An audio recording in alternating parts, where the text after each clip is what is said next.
दिवसाची सुरुवात येशूबरोबर. आज 1 तारीख आहे. 25 दिवसांनी आपण नाताळ किंवा ख्रिसमस साजरा करणार आहे.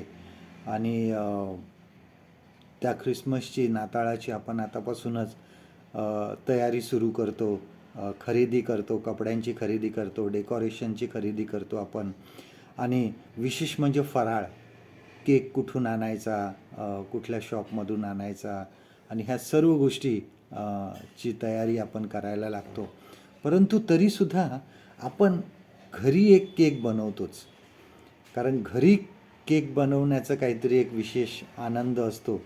आणि मग त्यासाठी एक वेगळं भांडं आपण आणतो. आणि केक बाजारातल्या केकसारखी त्याची चव नसते, परंतु एक असं वाटतं की घरी बनवलेला आहे. आणि त्याची चव जी आहे ती काहीतरी आपल्याला वेगळी वाटत असते आणि विशेष वाटते की आमचा घरचा केक आहे हा. आणि तो बनवताना आपण विशेष त्याची काळजी घेतो. कारण सगळं मिक्स केल्यानंतर तो हळू गॅस करून त्यावर ठेवावा लागतो. नाहीतर काय होतं की काही वेळा तो खालून जळून जातो पण वर कच्चाच राहतो. काही वेळा वरून आपल्याला तो केक चांगला दिसतो, परंतु आतून तो कच्चा राहतो आणि मग तो बेचव लागतो. त्याची काहीही चव आपल्याला लागत नाही. आपल्या जीवनामध्ये आपण ज्यावेळेस असं मराठी भाषा बघतो त्यावेळेस त्यामध्ये एक वाक्य असतं मराठी भाषेत की भाकर नेहमी फिरवावी. म्हणजे चारी बाजूनी, आतून बाहेरून ती व्यवस्थित भाजली गेली पाहिजे, नाहीतर ती कच्ची राहते. आपल्या ख्रिस्त जीवन ही असंच आहे.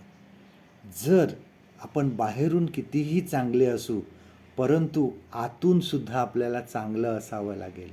आपल्याला आतूनसुद्धा चांगलं असायचं आहे. नाहीतर ख्रिस्ती जीवन जे आहे हे आमचं बेचव होईल. त्याला कुठलीही टेस्ट असणार नाही. ते आतून चांगले पाहिजे आणि बाहेरूनसुद्धा चांगले पाहिजे. बघा, मत्ते ऋषिवर्तमान ह्याच्या 23व्या अध्यायामध्ये 13 ते 30 वचनं बघा, वाचा. मॅथ्यू चॅप्टर 23 अँड वर्स 13 to 30. ह्यामध्ये येशूने अशाच लोकांचा धिक्कार केला आहे जे बाहेरून चांगले आहेत परंतु आतून ते वाईट आहेत.